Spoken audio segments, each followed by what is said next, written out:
Welcome to Tell Me Your Story, New Paradigms for a New World. I'm Richard Dugan, your host, and I thank you so much for joining us here on the program. And I'll tell you what I'm going to do.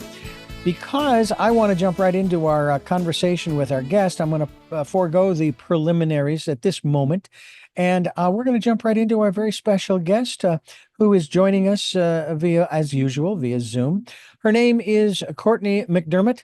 And by the way, just so you know, and we'll be spelling all of this good stuff out because her website will be giving out as well in just a couple of moments, CortneyMcDermott.com. There's no U in Cortney. It's Cortney, and that's DC. That's uppercase M, lowercase c, uppercase D, ERMOTT. And Cortney, thank you so much for joining us. I'm really looking forward to talking about you're giving me permission to do stuff. Thank you. And just to clarify, you give yourself permission. So yes, let's talk about it. That's where we're going to go with this program. She has a book out, folks. It's called Give Yourself Permission. Ergo, why she said what she said about me and you as an individual, giving ourselves permission. First of all, as we jump in here, and I like defining terms, what do you mean by permission? Well, I love that play that we just did of the difference between someone else giving you permission and you giving yourself permission. Because I think the vast majority of humanity is kind of looking for permission outside of themselves, looking for solutions, looking for answers, looking for resolution of things, rather than what we've basically been taught for millennia from our greatest spiritual traditions and greatest philosophical traditions, which is be that answer and find that within yourself. And my first book, Change Starts Within You, actually explored that because at the time I had been searching wildly outside, as I believe, as I said, most of us do, for my answers. And I started to understand, no, actually, I need to source those from within and then go out to receive the fruits of that. So that's what is meant by give yourself permission. And what's interesting too is that, we're constantly told that we're supposed to go to, I was born and raised Catholic. We're supposed to go to the ministers, the pastors, the priests, the monsignors, the hierarchy, if you will, the maybe the nuns. I'm even aware that there are deacons as well. I knew one who became a priest, and he was one of the only priests to be allowed to not to marry, but to be married. He converted, interestingly enough, from Episcopalian to Catholicism, but he was already married, and they let him become a priest. So we are told that we're supposed to seek that outside source all the time, and yet, is it not true in terms of what you have, shall we say, researched and investigated through the things that you have been doing, that the answers, as we talk about on this program, are always within? I believe that if any resource isn't pointing the way back to you, it's missing the mark. So a resource, however, or a person, whatever that looks like, a book, a podcast, if it's pointing the way back to you as your answer, as kind of Dorothy with the red slippers, having them all along, then I believe that that's a really valid resource. I think what's maybe to shy away from is the 5 ways to do this or that, which leads to more entanglement and just a general sense of never enoughness and not really getting anywhere from, trying all this efforting. I've been reminded a lot lately of this. I think I don't know if I'm paraphrasing, but it's from the Tao of when you do nothing, everything is done. And what's kind of meant by that is the doing sort of happens through you as a result of who you are. At least that's sort of my interpretation. So it's becoming the thing rather than seeking outwardly, rather that's through wild actions or just looking to somebody else for your results, your answers, all of that. Is some of it, in a manner of speaking, sort of an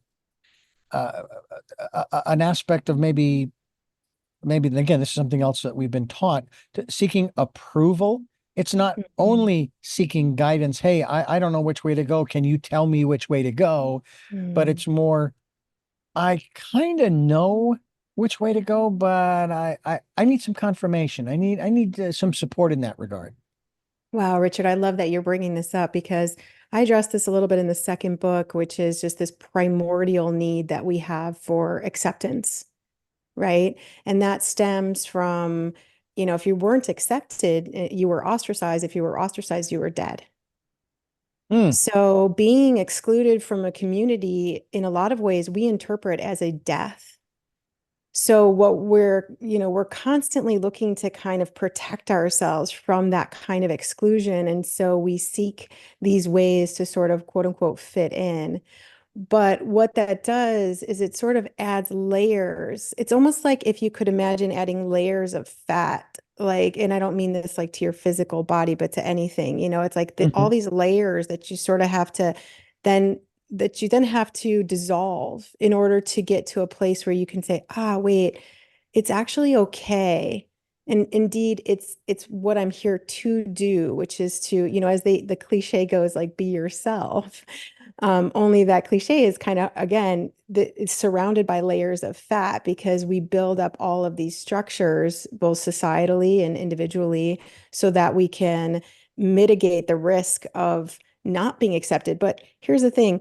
If you can kind of weather that storm, because initially there might be some non-acceptance in Mhm. going your own way and forging your own path, but if you can kind of sit through that white fire, what emerges on the other side is sort of like what happens after the chrysalis, right? It's like you start to emerge stronger and stronger, and the more you do that, the stronger it becomes, and then it sort of sets in motion an entire wave of possibility for you. And that's sort of the process that we need to go through too, isn't it? That we've got to understand that it is not giant leaps. Um, Armstrong's phrase comes to mind: one small step for man, one giant leap for mankind. Okay, mankind can take giant leaps, but men and women and children, we need to learn how to take maybe even to the level of baby steps in this process, Mhm. isn't it? Don't get Yes. Oh, impatient. yes. The tiny steps, they actually lead to great leaps. Hmm. Tiny steps lead to great leaps.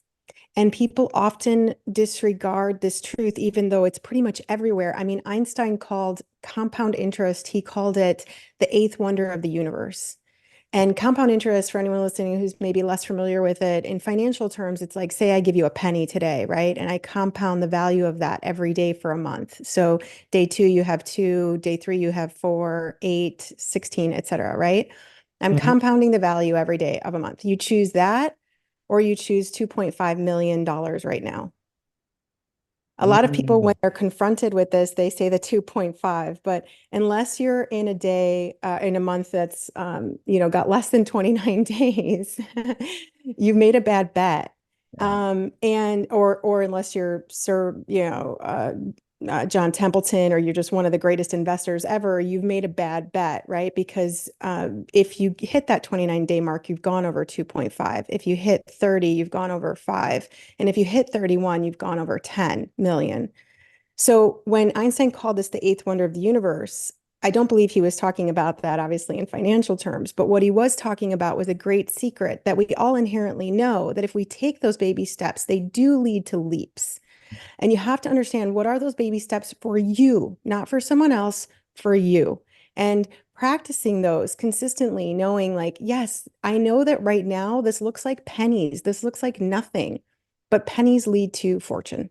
Mm. And I love the mathematical equation that people love to bring up when talking about this. If you did this for 30 days, you start on day one with 1 penny, and you're using that example, and you Mhm. double the amount of that day each day after. So day two is 2, day three is 4, day four is 8, etc., etc. And by the 30th day, I used to know what the total was, but I think it was somewhere in the neighborhood of $1 million. Now, that would be very difficult once you got past day 10 or 11 because we would have trouble doubling that. But when you start with one. Mhm. Um, I know that there are, for example, again, using this analogy of certain applications, apps that are out there that you can put on your phone. You tie it into, say, your credit or your debit card, preferably your debit card. And what it does is it automatically rounds up and puts that roundup into a savings account. Mm, And so you aren't even aware of it. So what mm, was $13.62, that additional 28 or 38 cents it's rounded up to $14, and you're not even aware that you're actually saving money. But it's the mm, same kind of thing here as we take those baby steps, and it helps to build confidence, doesn't it? It helps our, if you will, our mhm. self-esteem, our self-worth, because we're making little victories along the way, right?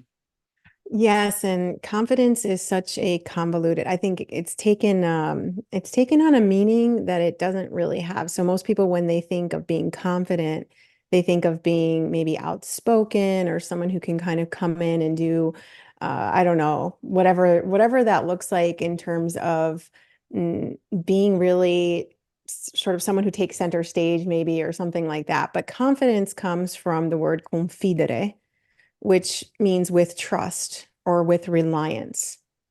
And so confidence is really about trusting in yourself, trusting in others, trusting in life. And it's a very curious phenomenon to me that we don't trust more because well, we do. Let's put it this way. We trust 99.9999 some odd percent that is occurring both within us and around us. We have Mm. to for our survival. So you're trusting that the trillions of biochemical reactions occurring in your body every second are going to continue to do what they need to do for you to function properly. And you don't question that. You're not considering creating a 5-year plan for it. It's, that would be ludicrous. Um, the same way you're not questioning what's happening outside of yourself. You're not going to bed at night thinking, is the sun going to rise? Is it not going to rise? Is it going to rise? Is it not going to rise? Are the planets going to continue on their rotational path? You're not questioning any of that. Or if you are, it would lead to serious psychoses, right? So it's very, very, like I said, curious to me that 0.000 whatever 1% left over, we sort of say, oh, but not that. I can't trust that. I've got to make it go this way, whether that's the relationship, the work, whatever it is. And we build up all of these constructs around it rather than letting it be something that flows, something that moves, something that regenerates, that changes. We're afraid of that. And of course, we set all these protective mechanisms up in the same way that we do of wanting to be accepted, which is like we're trying to protect ourselves. But in reality, again, we're creating those layers, and that's what we have to look at, just dissolving. And many of us have gone to the protective level of increasing our physical size. We will put on layers and Mm-hmm, layers and layers mm-hmm, and put on massive amounts of weight in some instances as what we think is a form of protection, mm-hmm. when in Yeah. reality it's not protecting you from anything. And the reality is that the potential is that you are actually doing yourself harm. Mm-hmm. Mm-hmm. And Yeah, we the physical body definitely, I haven't read this book of The Body Keeps the Score, but I've heard of it many times, and the title is so inherently clear, which is, right, our body has this intelligence, and it shows us where we've added or where we're kind of again missing the mark. It's just a missing of the mark. Um, Mhm. so yeah, the body is incredibly intelligent. I talk about the body a lot too. I talk about body and mind in terms of understanding these mechanisms so we can dissolve some of these layers that we've added to ourselves. And of course, it's not just a physical level. We do it on the mental and the emotional level as well. And we are, for me, I mean, I've been going through personal growth programs since the 1980s, early 1980s. going through LifeSpring, which was an outgrowth of EST back in 81 and 82 and 83, at the behest of the general manager of the very first station I started at. And she Mm, says, if you'll come back to Phoenix, I was in Idaho at the time thinking I was going to move there, mm, I will pay for the first session, the first mm, level, the first level. mm, And I actually went through three of those levels, and I'm glad I did. I didn't mm, become, one of the members or anything like that. I never perceived it as a cult or anything of that nature. It was from my perspective, and this is what I think personal growth programs are about, is to help you to get to know yourself. And I think, if I'm remembering correctly, wasn't it Shakespeare in one of his quotes, know thyself, something along those lines? Yeah, know thyself. I think it was Socrates actually, but Socrates, I'm I beg your pardon. sure, yeah, or Plato. I'm not sure, but yeah, Yeah, yeah, maybe know Shakespeare thyself. stole it. Yeah, Who I'm knows? But sure. anyway, I'm sure. but talk to us a little bit about this process. The analogy of an onion, peeling an onion and removing one layer after another is quite often used in these programs. But let's talk about what you have to offer, what you're sharing through not only Give Yourself Permission, but also your other book as well, in terms of peeling away those layers to get to the real me, the real you, being the listener or the Mm, viewer. okay. You have to be willing to drop it. Mhm. Whatever it is that's kind of in the way. One of the things I liken it to is, especially if you look at what the mind tends to do, right? Which is this repetitive dance around thought formations, right? That we sort of play around in. I'll explain what I mean more by that in a second. But just imagine, for example, that the thought occurs to you, I'm angry at this person, okay? It's like it's like grabbing a hot potato from the oven, right? Boiling hot, right? And you've got it there. What are you going to do with that hot potato? What would you do? If you grabbed a boiling hot, or a burning hot potato from the oven, what would you do? I would let it go as fast as I could. Thank you. Okay. This is the thing. We tend to not do that. So we hold on to these hot potatoes until we've got second-degree burns or whatever that looks like, right? It's the same thing with these constructs. We're holding on to them. We have so much fear of letting them go. But if you can start to train yourself to let them go, you will begin to open up to, again, new potentials, which reveal that peeled back reality of who you are. So let me explain a little further, maybe Mhm. to just bring it home. Is, for example, thoughts. Take thoughts, right? People think, oh, first they have the thought, and then they blame themselves for having the thought, and then the thought's on repeat, right? And what we know is, it's funny, we don't know so much about the nature of thought, which I find really fascinating, because what we do know is that we're having anywhere between 50 to 70,000 thought impulses a day. And for most people, those are the same thought impulses every day. So they're kind of looking around wondering, well, why are things like this? But they have these thought impulses that are guiding all of that, right? Mhm. Here's the thing that we don't know about thoughts. We don't know where they originate. We can't point to a part of the brain, for example, the prefrontal cortex, and say, my thoughts are coming from there. What we do know is that a thought is an electrical impulse, right? So think of it like an electrical impulse rather than something you're doing, because most people are not actively directing their thought processes. And just say, can I just practice letting it go? Now, this is going to be very challenging at the beginning, because most people have dedicated their entire life to not letting it go. So if you try this again for a week or whatever, and you say, forget it, man, I can't do this, right? So it's a little bit, go back to that month thing that we were talking about, and the compounding interest that we were talking about at the beginning of this conversation, which is, it's been a long time of forming that in your psyche. In other words, your body and your mind. It's been a long time of that formation, and it's created very physical, tangible realities for you. So Mhm. letting it go at the beginning it's not so easy, but it is very simple. It's just like grabbing that potato and saying, oh my God, that burns. I'm just going to let that go. And you just see how much you can relax. And this is where the simplicity of it comes in, although this can be very hard. So there's a difference between easy and simple. Um, I counsel people lots of times to relax, which can be the hardest thing when you're in a, you're in one of these little, buzzing things that we do. But relaxing is as simple as I give two, I'll call them techniques. They're not really techniques, but yawning is the first one. Okay.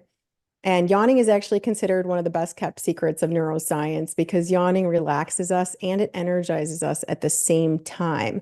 What yawning does is it actually sends a message to your vagus nerve, okay, that says, I'm safe. So this vagus nerve is the largest nerve in your body, and it's sort of just, that yawn says, I'm safe. It's okay. Mm-hmm. So if you're starting to have some of this, onset of like a pattern, a habit formation, whatever it looks like, yawning for just 30 seconds can do really miraculous things. It also sets off a whole host of neurotransmitters that are really fantastic, like serotonin and oxytocin and stuff like that. Mm-hmm. But the thing is just trying to relax, or even as I say often, just get horizontal. I know lots of people say they don't have time for that. And I suggest that if you don't have time for that, just like the Dalai Lama said when, when confronted with, if you think you don't have 10 minutes to meditate, meditate for an hour. Right. Mm-hmm. So relaxing is actually going to do very, very powerful things for your nervous system. Even if it's just a couple of minutes, it's going to do really magnificent things for resetting your nervous system and hence resetting your ability to let the hot potato go. Mm-hmm. It's also changing your brainwave frequencies, which we can get into if you'd like. But these are just some of those things that it sounds like, oh, that I'm just going to disregard it at your peril, or at the continuation of your own of what's been, what has been a struggle for you up till now. That's fine too. There's no shame in that game, but deciding to actually give this a shot and practice it can really change everything. Yeah, the dead man is talking to God and saying, "Why the heck didn't you send me this, that, or the other thing? I was up on this roof, the waters were Mm, rising, because mm. of climate change or because who knows what? What the heck?" He says, "I sent you a boat and a helicopter and so forth." And in this case, when you're talking using the analogy of a hot potato, well, why did you let me burn my hands? Look, I gave you a nervous system to tell you when you should and shouldn't touch things. Beautiful. I So, love so that. Yeah. open up your eyes. It's actually another analogy that I have used for many years, and it comes from my stint for 15 years at a Christian radio station where I came to the realization after, I would say, the 15 years and maybe prior to that, of this. You have an individual who, and this is a wonderful thing, they're walking in this beautiful green meadow, their hands are cupped out in front of them, and if it's possible, you could hold your personal will in your hands, and they're saying, muttering to themselves, I just want to do God's will, I just want to do God's will, I just want to do Mm. God's will. And they toss it in the air. Mm. God catches it, and it has tears flowing down God's face, and is while emoting, is compressing that individual's will into the size of a baseball, and rears back and hurls a 90-mile-an-hour Nolan Ryan fastball. If you don't know who Nolan Ryan is, folks, Google it. In any event, and smacks the individual right in the forehead and says, in that booming, echoey voice, then do something with the life I gave you. You are not a puppet on a string being manipulated by forces you do not understand. Mm. And that's what you're telling us now, is that we are beginning and actually have really come to a place now, if I am correct, where we do have a level of understanding of the forces. And what you've just shared with us is that those forces are us as an individual, right? Mm. Yeah, and if you are feeling thrown around, then it is because at the moment there's a puppet nature, right? Which Mm-hmm. is, which is, it's also just stems again from this great fear rather than an opening up to possibilities. It's, you do have agency, but until you actually take that agency and you claim, I would say you claim that agency, then it will feel very puppet-like in your life, because even the thought impulses will feel like you have no control over them. It'll feel like they just run away with you and you have no control. And I talk a lot about this in my book, because learning how to use your mind, you're right. We do have a lot of the tools. They've been there forever, or for a very long time, at least, like, again, our greatest spiritual traditions have espoused them. I'm thinking right now, what just came to my mind was the seminal book, Think and Grow Rich, right? Which is one of the most sold books of all time. Mm-hmm. And it's funny because I used to wonder, well, if this is one of the most sold books of all time, how come it's not working for most people?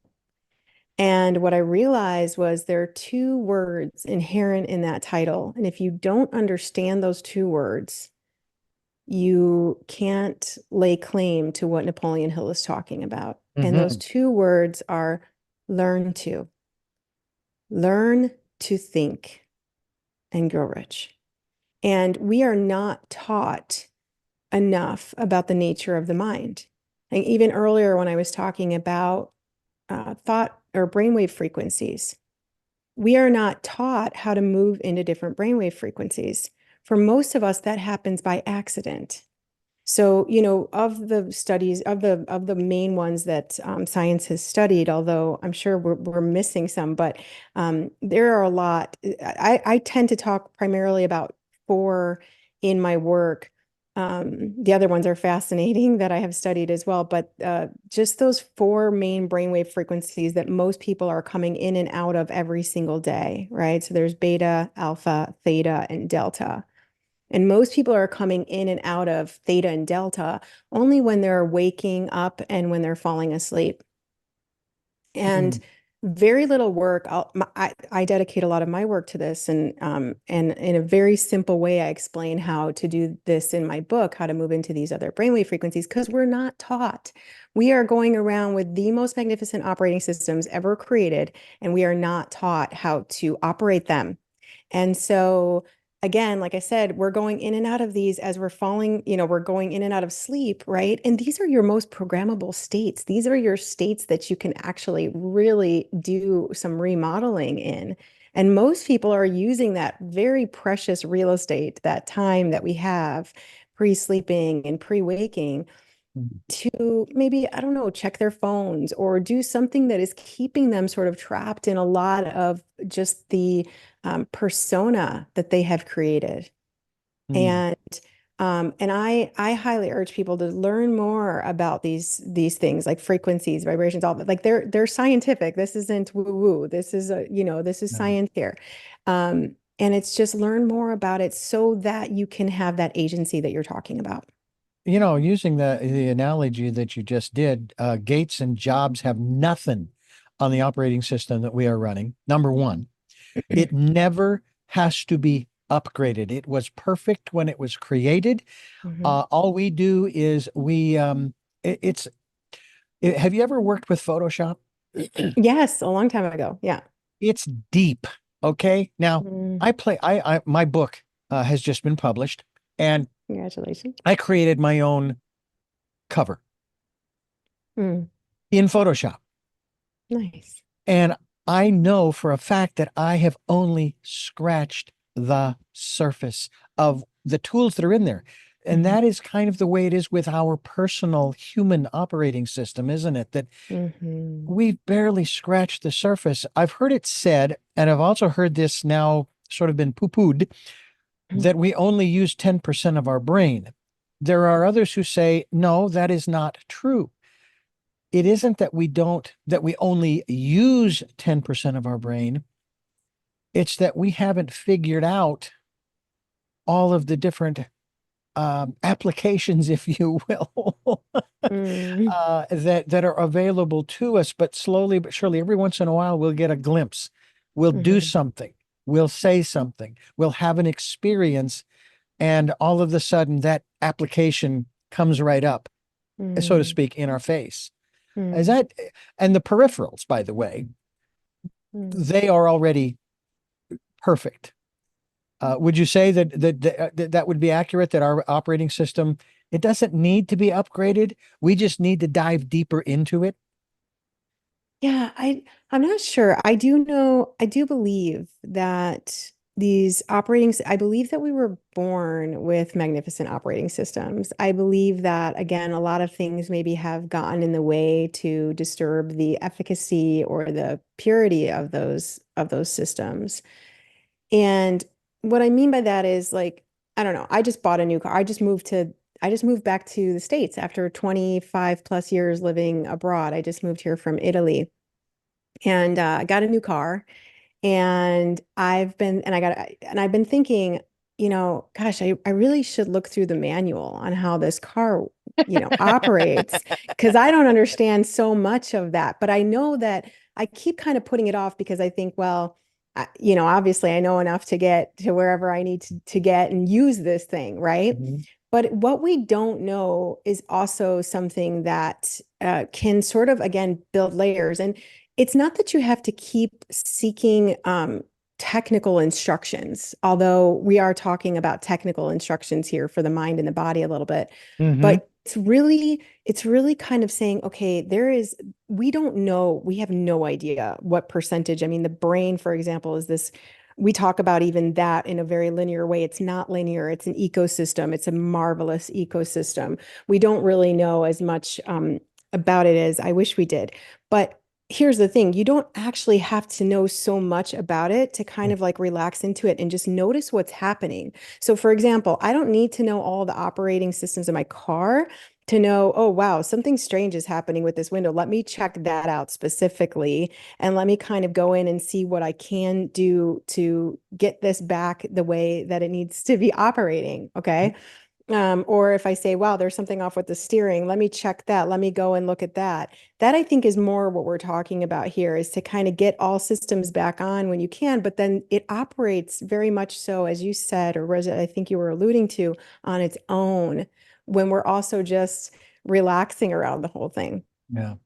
I would also, I'm curious as to your perception or your observations of this. Of course, in those 15 years back in the 80s and early 90s, was always told that we have an owner's manual. And I'm sitting here Mm, going, no, we don't. Not in print. mm, There is no mhm, owner's manual in print. mm, The owner's manual for each of us as individuals, as one of my other guests I have on a regular basis, Lumari of lumari.com, we talk about where our, so to speak, we'll call it our owner's manual, is in the Akashic records. Is mm. that something that you're familiar with? No, I'm not. I'm not Okay, familiar I with won't go that. there, but I mean, I know of them, but yeah, I am not familiar. well, Yeah. we won't go there, but that's one of the things that we've talked about many times. But Mm, I would venture that you are obviously quite attuned to, as I have made myself more attuned to pausing. And as we promote on this program, usually I mention this at the front end of the program, we ask people to participate in what I've called the decade. Started out with the year, and now it's the decade of perfect vision, the mm, 2020s, mm, where we ask people to spend time going within to that quiet, peaceful, calm, still place and listen to that still small voice. mm, To me, that's where we have access to our individual owner's manual. Would mhm. you would you agree and or elaborate from your perspective on that? 100% agree. When I was talking earlier about this trusting, right? We trust in this intelligence. It doesn't matter what you want to call that intelligence. You could call it God, you could call it universe, you could call it Pipo Papo. But it exists. And I think that's one of the things when people say they don't have faith, I always like to remind people that you do have faith. You have faith that you have faith, for example, that your mind's going to continue to send electrical impulses down to your legs to get you to take one step after another if you're walking. You have faith that your heart is going to continue to beat and continue to send oxygen to all your vital organs. You have faith in, circulate your blood. You have faith. You have absolute faith in those things until there's a problem. So it's like when we go back to the car analogy, right? Hmm. Then you have to look into it and see what's going on. Yeah. But we have this beautiful faith in this intelligence. I think intelligence is the most neutral way to call it that I've found. If you can, the more you can kind of groove with that intelligence, the more potentials open to you. And the more you go to that place that's described as knowing beyond knowing, right?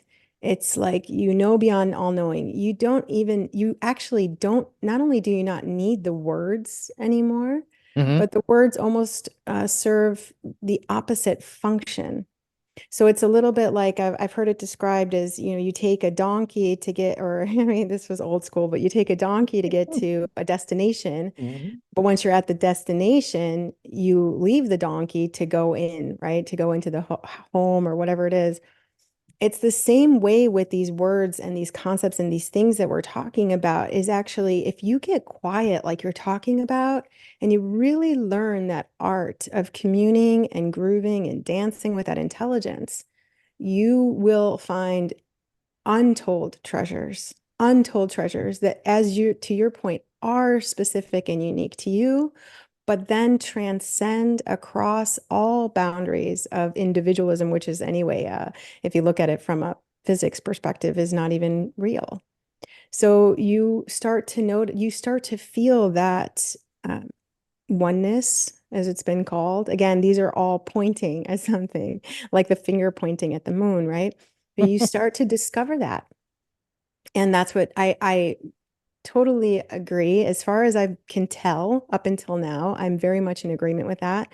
And it's where I notice like that's my everything is going back to that intelligence continually and sourcing from there. And the more we do that, the more I don't know that I necessarily would want it to become quite second nature. However, the more we do it, it sort of becomes that, the more you trust. Mhm. I had an experience probably in I will say the early 80s. And I used to bicycle everywhere because of my vision at that time. And it was out in Phoenix, and I lived about 5 miles east of the radio station, which was the transmitter site. And I had to drive through or alongside farm fields, and they were mile Mhm. square. And Mhm. I'm pedaling along, heading to work, heading for my shift. And I get this impression: turn right at the next intersection, then turn left at the next intersection, then turn left again at the next intersection, and then turn right and continue on. And I'm going, Mhm. what? Mhm. Why would I do that? That makes so I ignored it. I went a Mhm. half a mile past the suggested turn, Mhm. and the impression would not go away. Mhm. I turned around and I Mhm. went back, and then I followed the instructions, and I got to work, and no harm, no foul, no muss, no fuss. But I go, and why? What was that all about? Mhm. And yeah, it could have been, you avoided an accident, maybe at that one intersection that you ended up turning right on to continue on. But what really came to me was, as we do in broadcasting, we used to say this all the time, once a week and once a month. This is a test. Mhm. This is a test of the emergency internal system. This is only a test. And it was like the universe telling me, you say you're going to listen, Mhm. but do you really trust me? Mhm. Prove it. Prove Mhm. that you trust me. And I used to say on this program to our listeners, if you're not going to follow the promptings, why do you bother listening? Mhm. Well, I stopped saying that because someone made the comment to me, that sounds, you don't mean it that way, we know, but that sounds a little harsh. Mhm. And I certainly don't mean it that way. It's everybody's choice whether they listen or not. But that was where I was at, is like, okay. And in one of those programs I went through, they asked us to write down one of these statements. And I wrote in cursive, I will listen to, and then all in block capital letters, and follow the promptings of my friend. It's what I call the still small voice. Wow. And I think that was all it was. It was saying, hey, really? Yeah, I hear your words, but I Mhm. don't see any action. Yeah. It's fascinating. And this ties into your other book, Change Starts With You, the constant in the universe, Mm. change. Talk to us about that process, how it ties into listening to and following the promptings of that still small voice, whatever you choose to call it. Mhm. Um, and maybe from your perspective, in a manner of speaking, how you've gotten to where you are today. Is it Mm. stress free? Good Lord, no. So that first book, yeah, so Change Starts Within You, which I was so shocked that that title hadn't been taken. That came out in 2017. Hmm. And that was also, it was accompanied by my first TEDx talk. And I was really talking about this place that I had gotten to that the world says, once you get there, you're good. Hmm. Right. So I had collected all the gold stars. I had all the accolades, the titles, all of the things. I mean, I was a mother. I was married. I was a marathon runner. I had the Jimmy Choo heels. I had it all. And I actually started the talk, and my book was saying, I'm sitting on this corporate jet by myself, except for the pilot and the crew. I'm heading to Brussels for work, and I talk about my BlackBerry being, because at the time we had Blackberries and iPhones, and I talk about it being blocked and how my quote unquote whole world was in that device, right? And it was sort of like, wake up, you're asleep, wake up. And just like you said, that still small voices, it's been called by Elizabeth Browning and all of it, like, man, it was shouting on silent. It was like I talk about it as multiple cold shower moments or a cold and lonely hallelujah, waking up, waking up, waking up, waking up. I feel even now I'm constantly challenged. Wake up, wake up. See the truth here. Wake up. This is all drama. I Hmm. love the Godhead theory, and I love just dissecting even like personas. And when you asked about how I got here, I think it's been a continual, and it's still going on, demasking. Like the word person comes from persona, which in ancient Greek mythology were the masks they wore, or ancient Greek theater, Okay. sorry, Yeah. ancient theater, it was the masks they wore. I mean, consider that for a moment because it gives me chills every time I think about it. Like, we're just all walking around with masks. Yes. And when you start to take those off, it's a little bit like taking your costume off at the theater. I talk about this in the second book too. It's like everybody freaks out because like, put your costume back on. You're naked, like put it on. But if you can, as I was talking about earlier, if you can weather the storm, if you can sort of sit it out in that white fire of purification, what you're going to find is you can put on any other costume you want or any other mask that you want, but you start to realize I'm not the character. I'm not the mask. I Yeah. can wear this mask, and this mask can aid me in what this intelligence wants to do through and as this form, because it's a form, but it's not the intelligence, which is Yeah. formless. The way that the formless wants to shine through this form, that's my only compito, my assignment. Mm. And if I can dare to say, okay, I built this mask. This is a nice mask. I love that this mask. I get to go and shoot it out with corporate, you know, 50 executives. I get to do all this fun stuff. I do still get to get on the corporate jets and all that kind of, it's fun. But it's all in service to something else now. I'm not in service to the character. I'm in service to the intelligence that is animating the character, that is animating the form, that is animating the persona. And when you start to kind of play around in that place, oh man, the wonders never cease. Mm. I give talks sometimes where I can't even contain what's come, like the light, or I'll call it light, which is again just a kind of pointing at something, but the way this energy just coursing through is so intense, during and after that it's almost like I can't contain it within the form. And it Mm. feels so euphoric. Sometimes after I've just cried and cried because there was so much energy pulsating through my form that almost, like I said, I almost couldn't contain it. And it was so beautiful. And it just felt so, yeah, any word is sort of lost, but so magnificent. And that I think is when we start to really step into those potentials and we start to your point, absolutely keep listening to that intelligence. It will not abandon you. It cannot lead you astray. And the more you learn to really lean into it and trust it and depend on it and use it for everything, the more you're going to start to see all those things that you thought you wanted to create. Those won't even matter to you so much anymore, but they're going to be there. Does that make You sense? you took yeah, oh God, you took the words right out of I say that all the time, that it will never lead you astray. It might Mm. challenge you, like it did me Mhm. that one time I expressed, Mhm. but it will never lead you astray. Mhm. Um, Mhm. I think one of the wonderful experiences, and I want to get into this other aspect before we run out of time, is when my wife and I were presented with the situation where I had just lost my job due to the sale of the radio station, and the new owners weren't keeping any of us. Mhm. And then my wife calls me up the day I'm cleaning out my desk and my office on March 1st of 2006 and says, I just quit my job. And Mhm. in my head, I'm screaming, do you realize I'm unemployed too? Mhm. But we're sitting in front of the TV that night, and she comes up and sits down and she says, I feel like we're on the other edge of a precipice.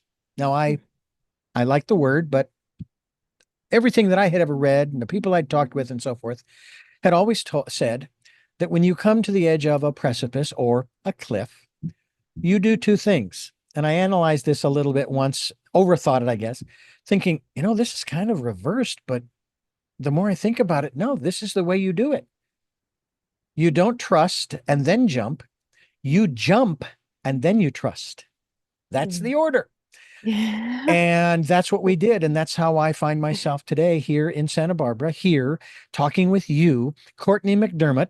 And CourtneyMcDermott.com is your website. And it's one of those things where I said, hey, we're going to be fine. We came to Santa Barbara for a week of a little vacation, as well as reconnaissance to see about moving here, which of course we did.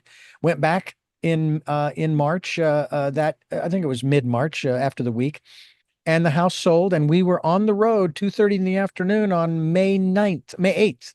And Mm. I was told after we moved, you guys missed the bottom falling out of the real estate market in Wow. Phoenix by two Wow. weeks.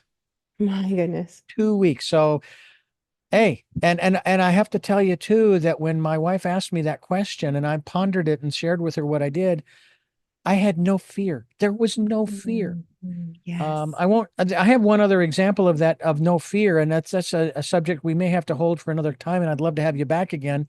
Thank We you. were in Ireland, and we were on one of the islands off the west coast of Galway, and they had these granite walls and fortress and so forth. Well, there was this huge granite slab, and it Mhm. hung out over the edge of the cliff.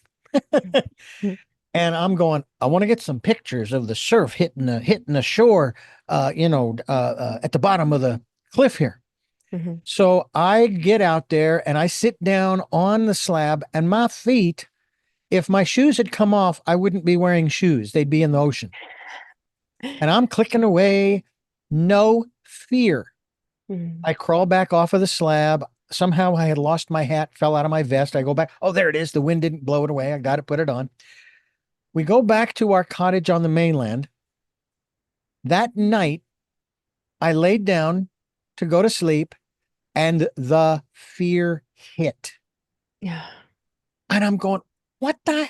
I am perfectly safe and warm in this bed. Why am I afraid now? Mm. All right. I'm not asking you necessarily to explain it, although I sure would like to have an explanation one of these days. But that was one of those situations. In the moment, I did what I wanted to. And of course, I'm hearing from behind me the wife saying, where did you say you put your life insurance policy?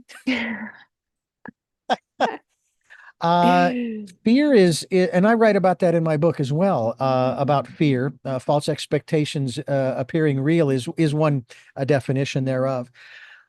Before we wrap up, let me just say to our listeners, let me just give to our listeners some information real quickly here. As I said before, it is the website of CortneyMcDermott.com, and that's CortneyMcDormott.com will be linked to your website. You're also on Instagram as well as LinkedIn.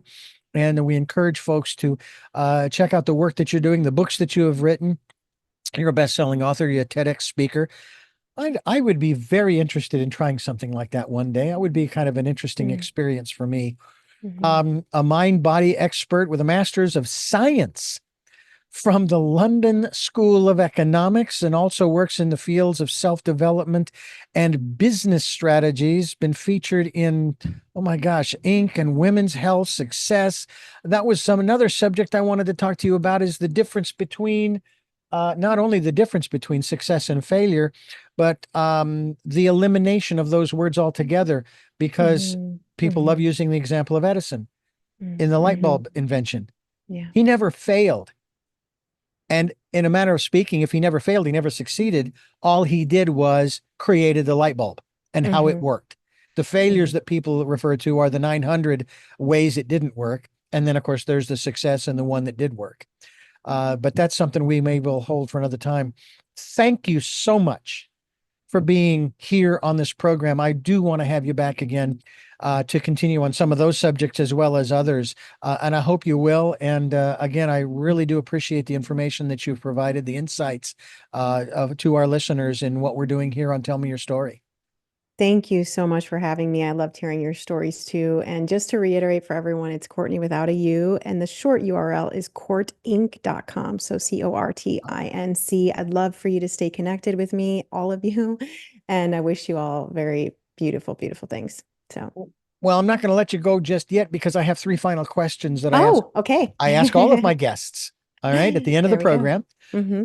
I'm going to let you stew a little bit, because first I'm going to thank you for listening to and watching Tell Me Your Story, new paradigms for a new world, where we're giving you choices and knowledge of those choices to help make your dreams come true. We are here on Sundays at 7 a.m. and 7 p.m., Monday mornings at 1 a.m., Wednesdays at 9 a.m. That is our special edition of Tell Me Your Story, which is a Courtney, where we feature Lumari. And we talk about all kinds of different things, including the works that she's up to. We're also here Monday through Friday from 8 to 9 a.m., all following the news and streaming live at those times at richarddugan.com. We have podcasts on SoundCloud, iTunes, TuneIn Radio, Spotify, Stitcher, Player FM. We're on YouTube, where you can watch these conversations. Please subscribe and then click notification so that when I do post a new conversation, you'll be notified and you'll be able to tune in and listen. And we hope that you'll do that. We also ask that if you would like to be a part of the work that we're doing here on Tell Me Your Story, we would love for you to participate in a financial way. We have a PayPal account. It is there for your security as well as ours. And when they ask you to whom you are sending, put in the email address of richard@richarddugan.com. That's richard@richarddugan.com. As we continue celebrating our 17th year of Tell Me Your Story. It started September 7th of 2007. The Ring of Sevens, which is why Hmm. I've published my book at this time as well. And so we're very excited about that. And of course, as I mentioned earlier, please take time during this decade of perfect vision to go within to that quiet, peaceful, calm, still place. And I've said this many times, it is the one place that only you can go to. You can find all kinds of spots on the planet. And if you can find it, so can everybody else.